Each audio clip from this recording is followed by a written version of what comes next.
And before I start, I wanted to just give you a couple of ideas about our partnership, and then I'll get into the topic. The fact is that we have the first Navy ROTC in the state of Maryland. People don't realize that Maryland, with all of its retired families, did not have Navy ROTC until about 3 years ago. And the reason I was always given when my families, many of whom are from military retirement situations, would say, why can't my son or daughter have Navy ROTC at UMBC or anywhere in Maryland? And I was always given the answer, because the Naval Academy is in the state of Maryland. Now, we love the Naval Academy, but it is not for the state of Maryland. It's for the whole country. So very few Marylanders could get there. Secretary of Navy at the time, former governor of Mississippi, was contacted by Senator Mikulski, and as a result of that, John Greenert came out and was wonderful as CNO. And when I asked my students whom he was meeting to tell me, how many of you come from military backgrounds, it's probably 30, 40%, easily.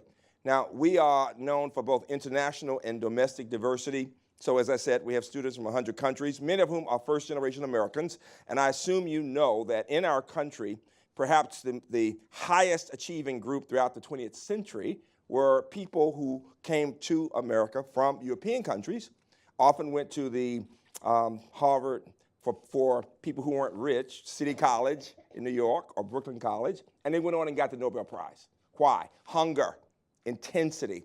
Now we see a next generation, and many of the strongest scientists in our country continue to come with some background from other countries. Carl is from Germany, for example. My vice provost is from Portugal. My provost is from England. And so we see that wherever you go in the country, that there is this international influx of people.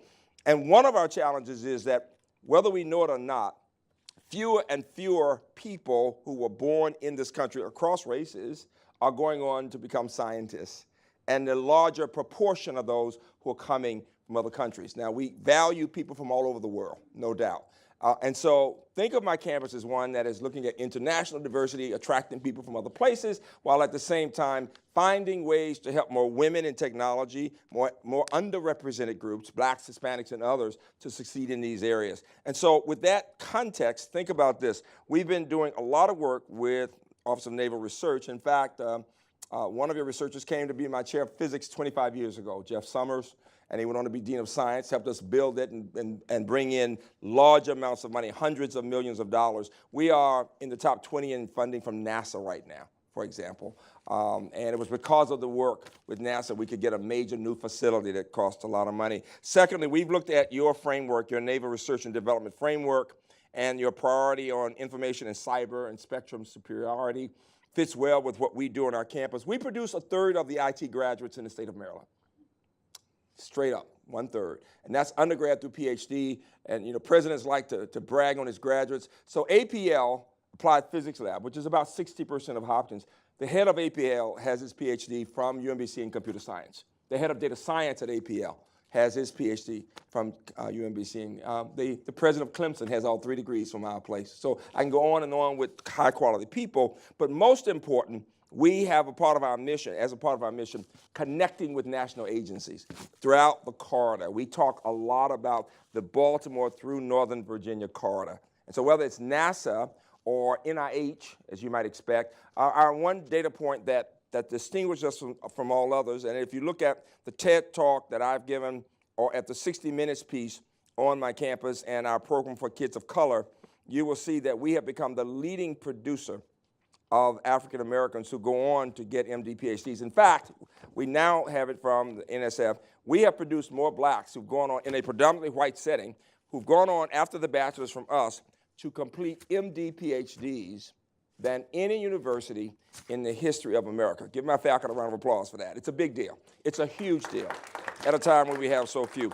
The other point, 2 other points I'd make to you. Number one, we've got about 12 faculty working from computer science to physics with the Naval Academy on a series of cybersecurity projects. And number 2, as Michael mentioned, we do work with the Naval Academy under the creator that's there. That makes a big difference. And so a lot of partnerships with you. And then I was just looking at our training company. One of the points I made earlier before we started was that as I talk about STEM workforce, I want you to think about undergrad degrees, 2-year and 4-year degrees, master's, PhDs.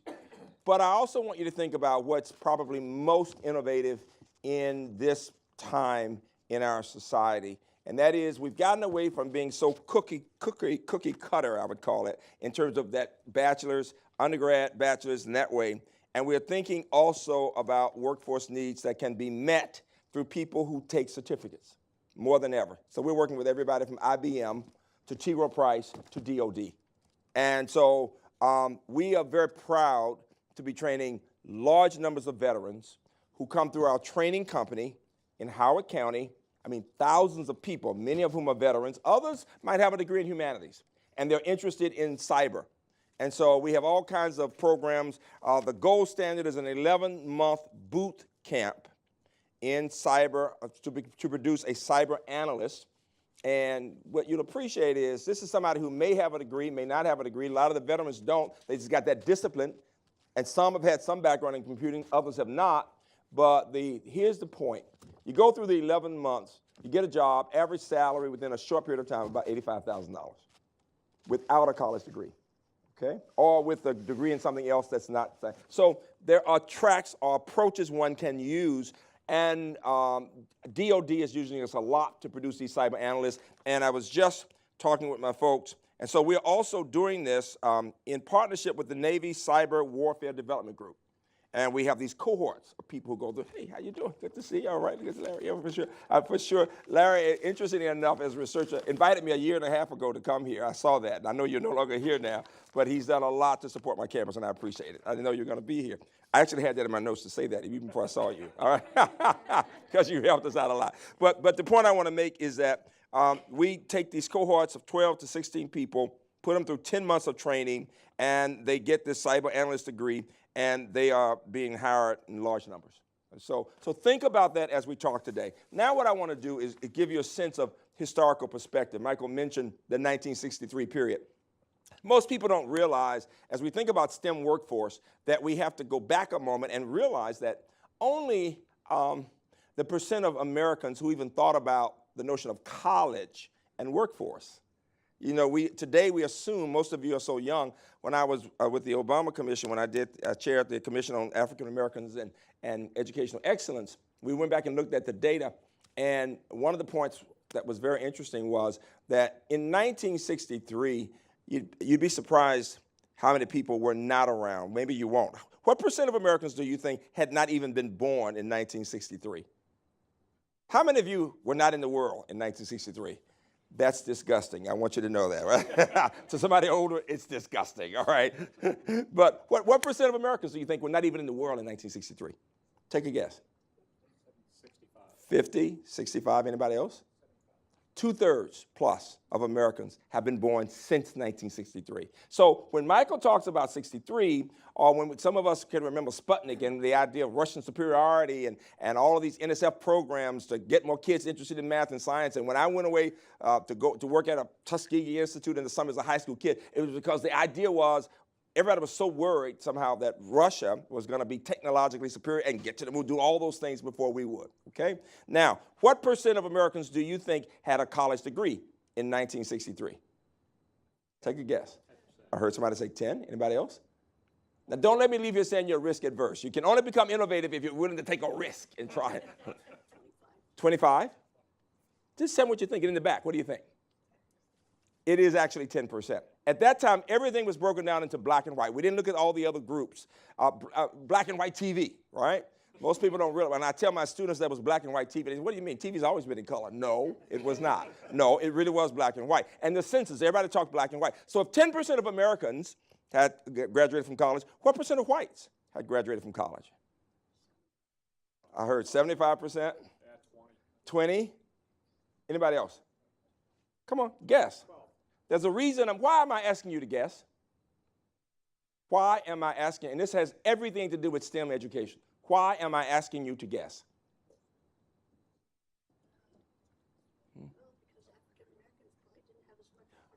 Well, we will talk about that, but I mean, why am I going through this? Why am I not just giving you the facts? Why am I pushing you to tell me what you thought?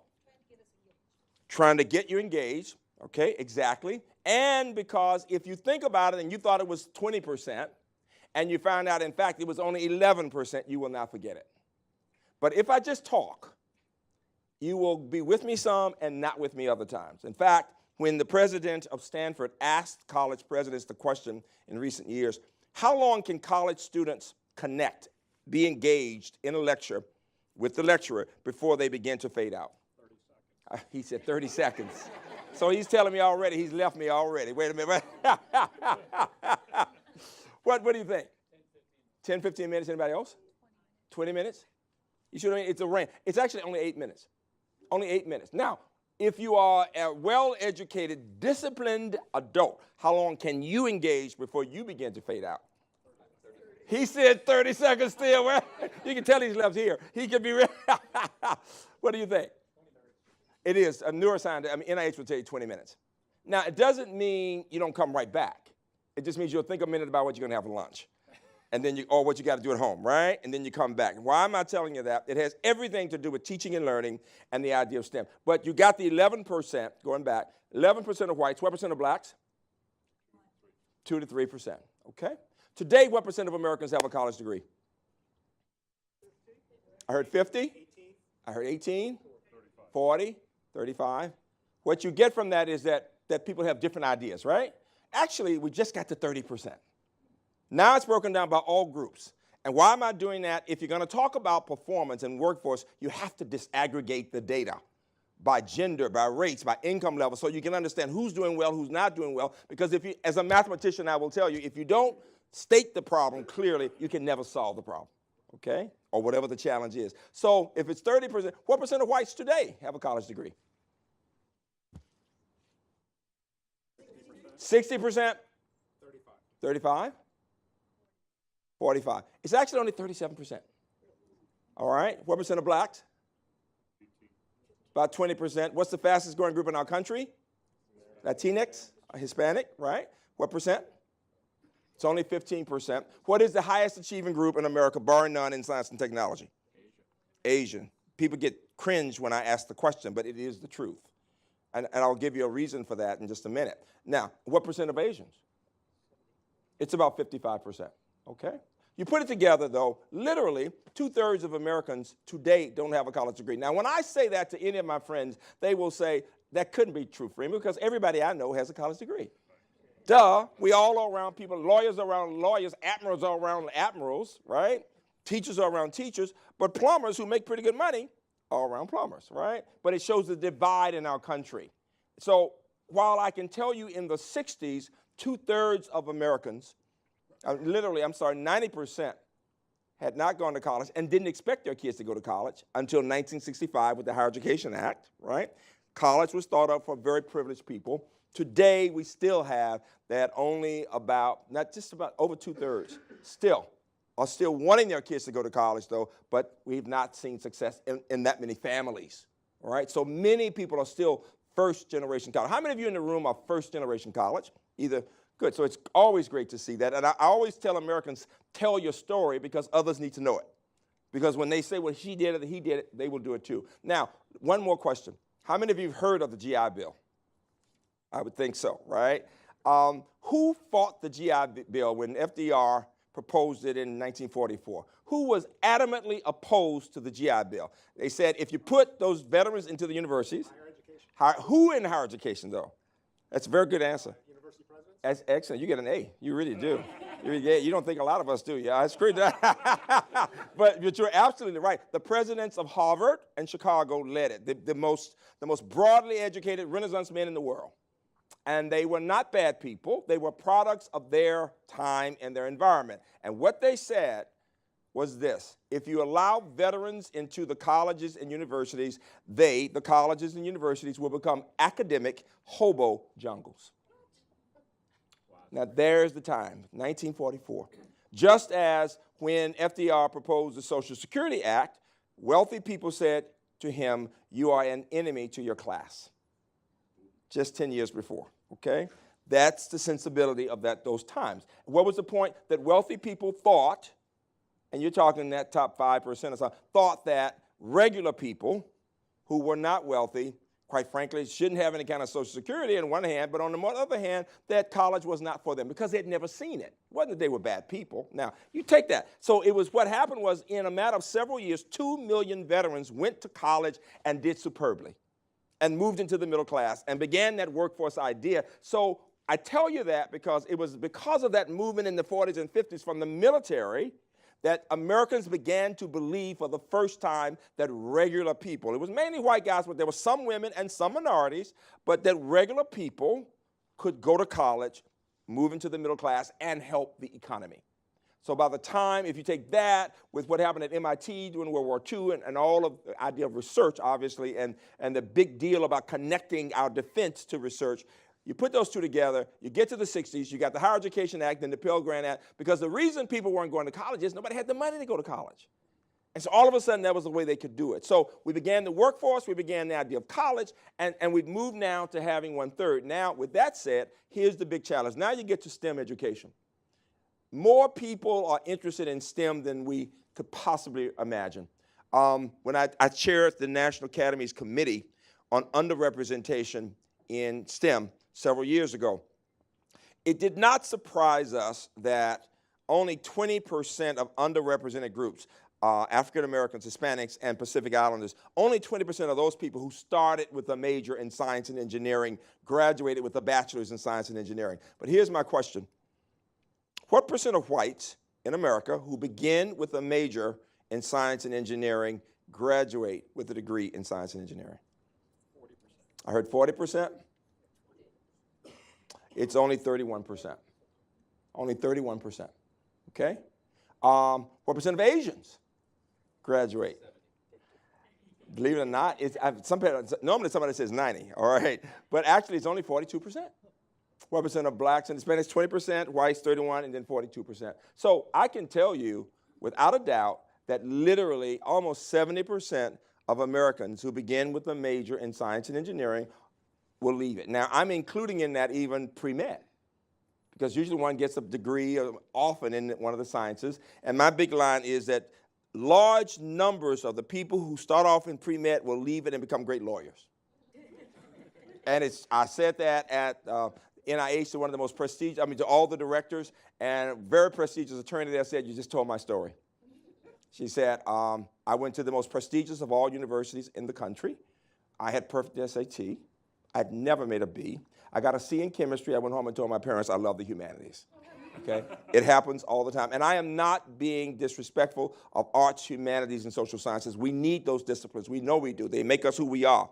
We are robots without that understanding of humanity. However, I am saying, even when I talked to a group of very prestigious presidents, a woman got up and she said, "I've never told anybody this before. I started off at a very prestigious place in double E, and I ended up in single E." You get it? She started in electrical engineering. She's now a Shakespeare scholar. She says, "And I love Shakespeare, but I really wanted to be an engineer. And I had a perfect SAT." Right? So what is the other point I'm making? This is the counterintuitive point as you think about STEM workforce. The higher the test scores of people, SAT or AP exams, and I wrote the questions for years for math SAT, for the ABBC calculus. So if you want to throw eggs at somebody, I tell kids they can throw them at me. I was responsible for some of those. But the higher those scores, the more prestigious the university, the greater the probability the student will leave science in the first 2 years. Did you get that? Because of and I've got 2 TED Talks. One is entitled Changing the Culture of Science. That's a TEDx talk. And the other is called The 4 Pillars of Success in College Science. But I start from the idea that our challenge in this country is that only 5% of the Americans who are 25 years old or older will have degrees in STEM.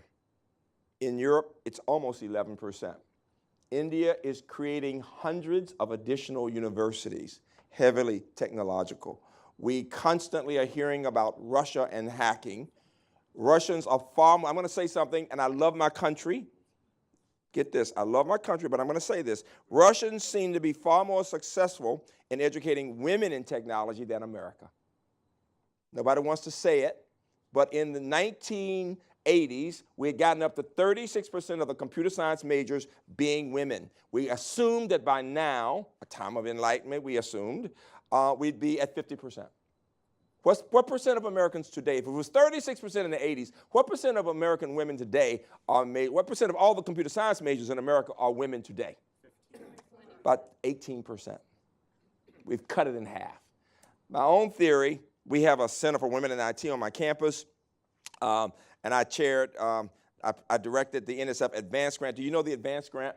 When you think about STEM workforce, the Advance Grant was started because MIT looked at the state of women at MIT, which would be the most prestigious scientists and engineering women in the world, and looked at their startup packages and their salaries and their conditions and documented the fact that they were substantially below salaries, startup packages, benefits, everything substantially below the guys.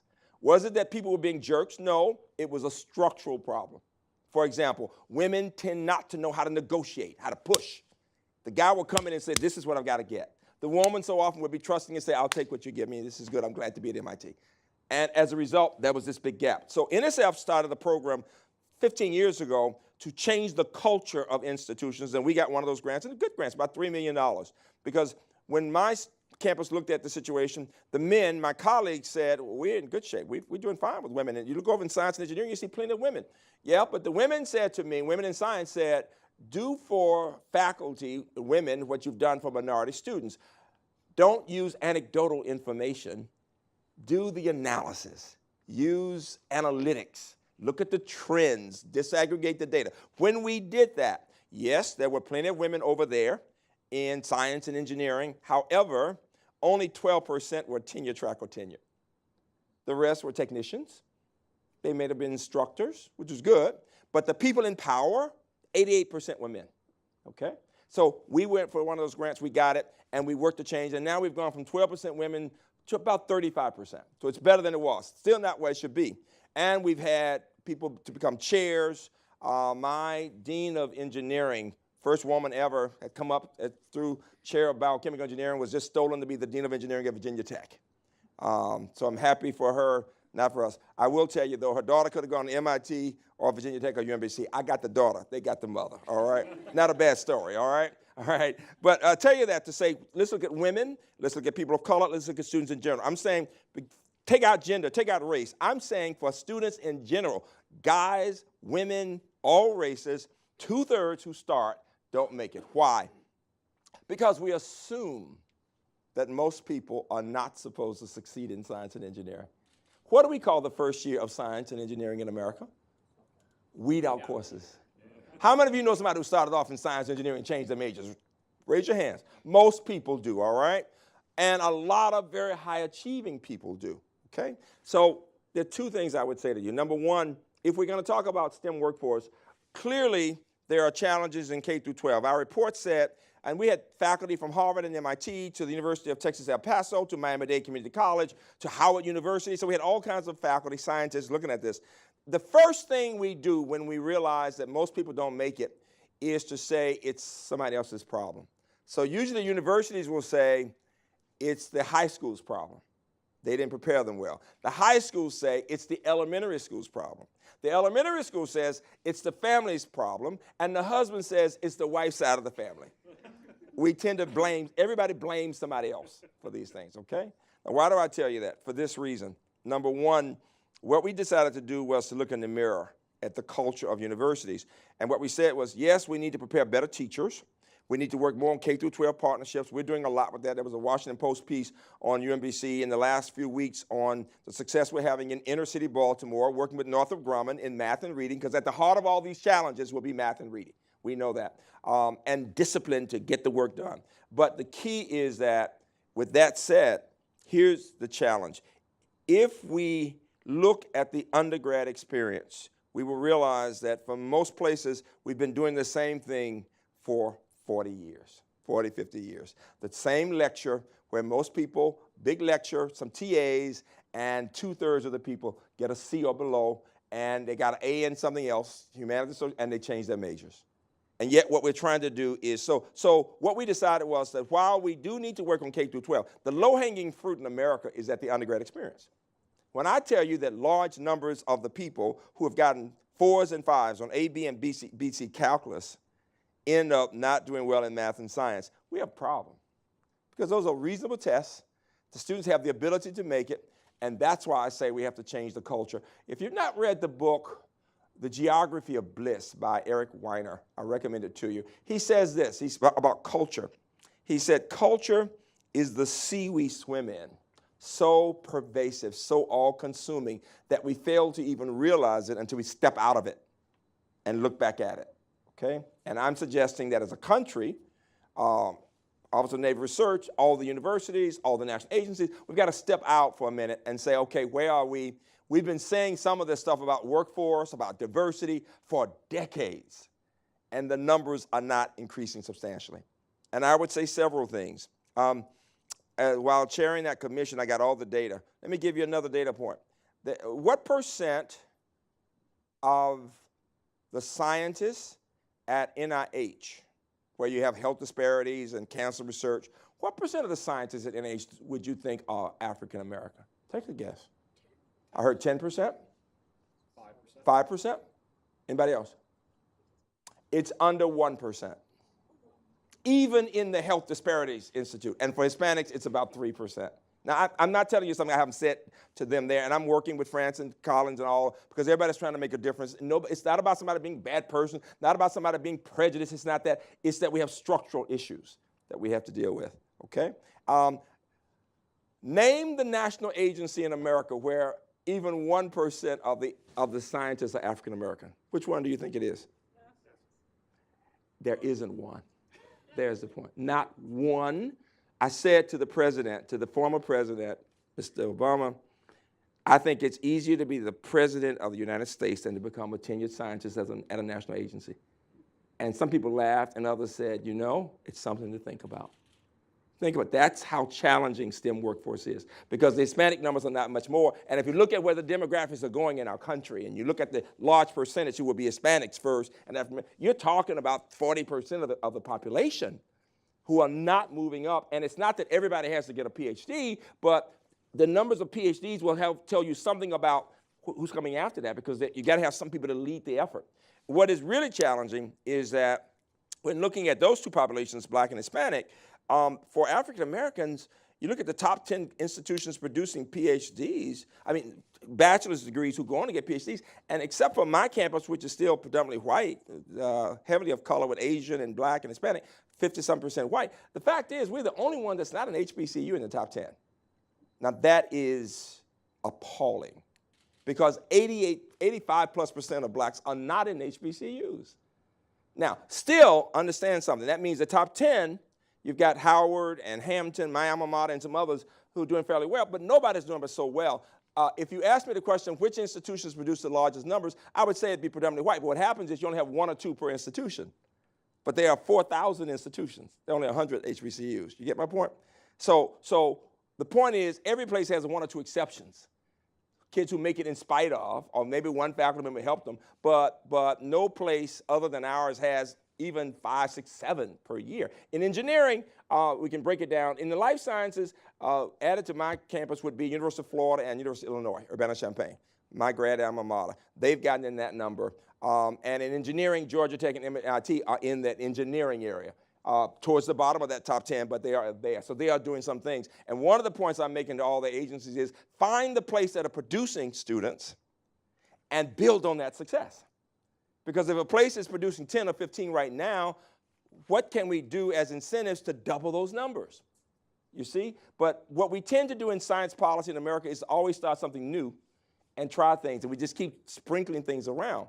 I am a strong believer you find the strength, you would do that in research. You find the places that are best in research, and you build on that. You may give some others a little chance and learn some things, but you really want to take your strength and build on it.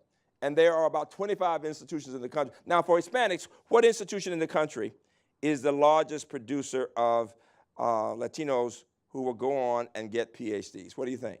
UT Austin. I heard Austin. I heard University of New Mexico. Anybody else?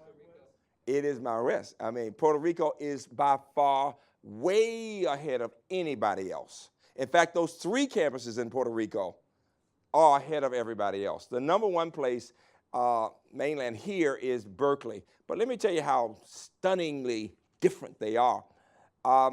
University of Puerto Rico is producing primarily Puerto Ricans. And over a 5-year period, they will produce 150 Puerto Ricans who will go on and get complete PhDs. In contrast, Berkeley has all the Hispanic groups, and in a 5-year period, they will produce about 50. So Maores is producing 3 times with that one population, Puerto Rican. I was on a radio station in Puerto Rico, and I was saying this, and all of a sudden there was this cultural experience because everything stopped, and they started playing all this music. And I said, what's going on? They said, and all over the radio they say, we Puerto Ricans are really good in science, right? And they just started celebrating in the middle of the interview, right? And I felt like the straight up white guy somehow looked and said, what is this? I wasn't used to that. Wait a minute. It was a cultural experience for me even. And this is the thought I had. Would I have the same kind of reaction from Puerto Rican kids in New York? No. Because in our culture, the fact is we're not encouraging and supporting these groups to be saying, we're really proud to be good in science. But there's something to be learned from a place like the University of Puerto Rico, just as there is from some other places where you're seeing the difference. So think about this issue of inclusiveness and the STEM workforce by thinking about finding the places that are making a difference and seeing how we can increase those numbers substantially and then get models from that. One perfect example is our Mauhoff program. That is the program that has led to my TED Talk and a lot of research on what you can do to take minority kids. It is heavily African American, but now we have Hispanics, and now, for legal reasons, but I would say for great reasons in general, we now have whites and Asians in that program who are learning how to understand issues of underrepresentation of women and people of color, because we need professors who know how to work with kids of color and women and understanding the challenges they face. So it's 40% not underrepresented. And they're working together, understanding the challenges, learning how to study together, getting away from cutthroat, and they're doing it extraordinarily well. It's done so well that Howard Hughes, HHMI, has now replicated Mauhoff at Penn State and Chapel Hill. And the understanding was they would only do it if the presidents committed personal time and several millions of dollars, and if you had those who are at the heart of culture to be involved. And that's the faculty.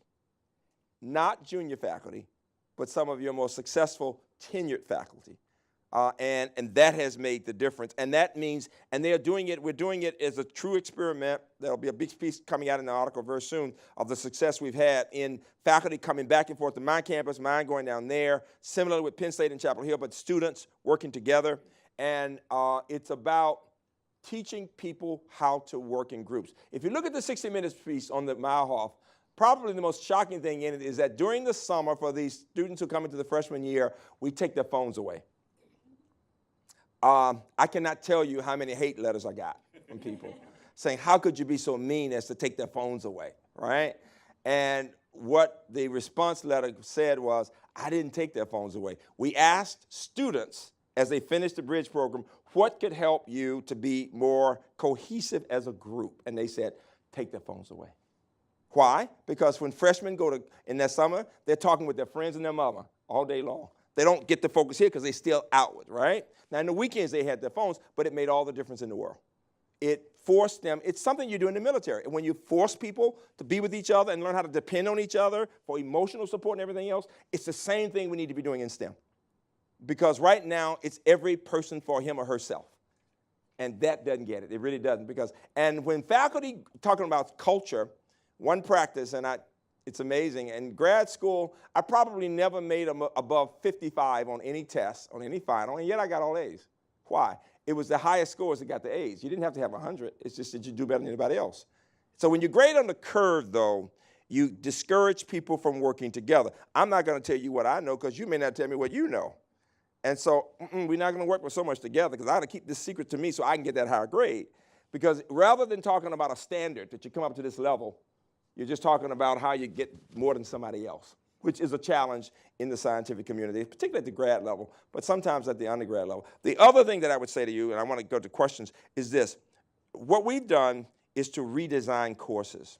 When you think about STEM education, and there's several things.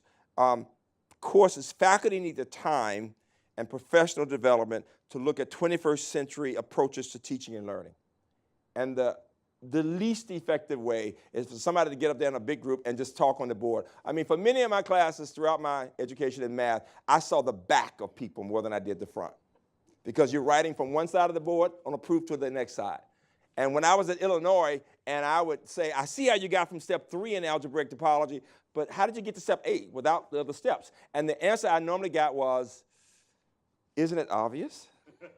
Just like that. Isn't it obvious? And I wanted to say sucker. If it was obvious, I wouldn't ask the question, right? But of course, a little grad student won't do that. I got that in 3 different classes. And I learned you don't ask questions because you look stupid. And that was just it. You know, I was the only little black kid, no men, no women. And in that department at that time, there was only 1 woman out of 100 faculty, and she was not tenured. But she would give me a look to say, I understand what you're going through, okay? Things have changed a little, but not that much, because when my Meyerhoff scholars go off to the best grad programs in the country, they tend to be the only black in the class. At Berkeley right now, I've got kids. First black woman to get a PhD in computer science was one of mine, from Michigan, I mean. The second one is one of ours. And so we still are at the point of first and 1 or 2.